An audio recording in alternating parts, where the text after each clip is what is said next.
Okay, hey everybody. This little video is called Prime Factorization using a factor tree. So today in class we did talk about factoring, and I just want to go one step farther. You guys check it out. I've got a few examples, so let's get started. Now before we move on any farther, I want to take a look at a definition for prime factorization. So I have one right here for you guys. So if you want, pause the video and jot this down. So prime factorization is finding which prime numbers multiply together to make the original number. Now what's cool is every single number in existence can be broken down into just prime numbers. So I have a few examples here, and then of course a misconception for us to take a look at as well. All right, so let's head over to our first example.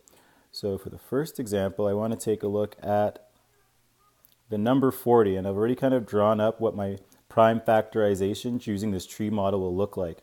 So I started off by saying, okay, I'm going to start off with the number 40, and I want to find all the prime factors, so all the numbers that are prime numbers that I can multiply together to get to 40. So I started off with the first prime number other than 1, and that was the number 2. So I'm just going to write down the number 2 there, all right? 40 is divisible by 2, and when you divide 40 by 2, you get 20. So here I have two factors for the number 40. 2 is prime, 20 is not prime.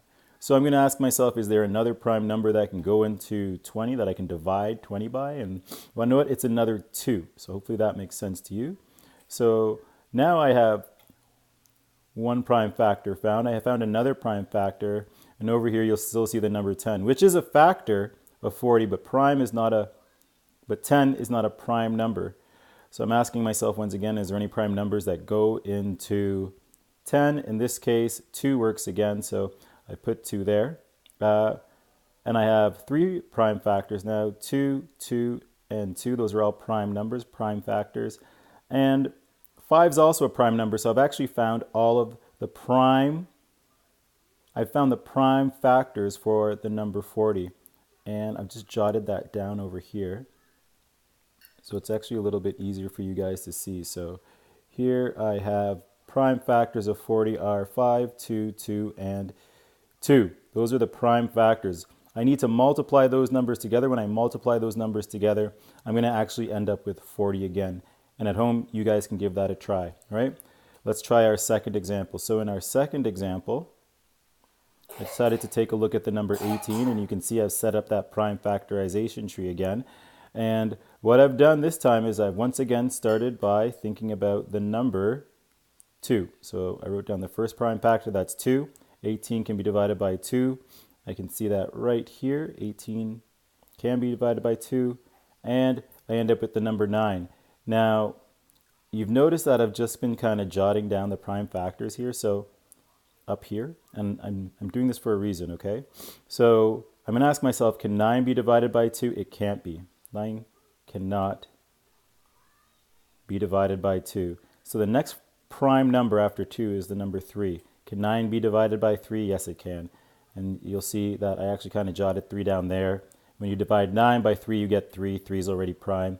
So the prime factors for the number 18 are 3, 3, and 2. Those are all prime numbers, and if you multiply all those numbers together, you'll get back to the number 18. Now, we always like to take a look at misconceptions as well. So here are some misconceptions. The first misconception I want to talk about is dividing. This isn't a factor rainbow, so we do not need to divide 100 by the number 1. All right, we already know that that is going to yield the number itself and the number 1, not really the prime numbers we're looking for, so we don't start there. We'll always try and start with, say, the number 2, okay? So second misconception that could possibly happen is, okay, well, let's do our little strategy here. I'm going to turn around and I'm going to, in this situation, what I've done is I've taken the number 100 and I divided it by 2. That's a prime number. That works out nicely. Okay, and I got 50. And then I divided 50 by 3. Well, 3 is a prime number, but you'll notice over here I have 16.667. And this doesn't work because the number needs to be a whole number. And 16.67 is actually a decimal. So if you're dividing a prime number, if you're dividing your number by that prime number and it comes out as a decimal or it comes out as a fraction, then you know that's not really going to work. That's not what we're looking for. We're only looking for whole numbers. Okay, that is it. Like I said, pretty short video. If you have any questions, jot them down and please ask me tomorrow. Otherwise, try your own prime factorization by choosing a number larger than 20, less than 100, and show me it tomorrow and we'll see how you did. Okay? Bye guys. Take care.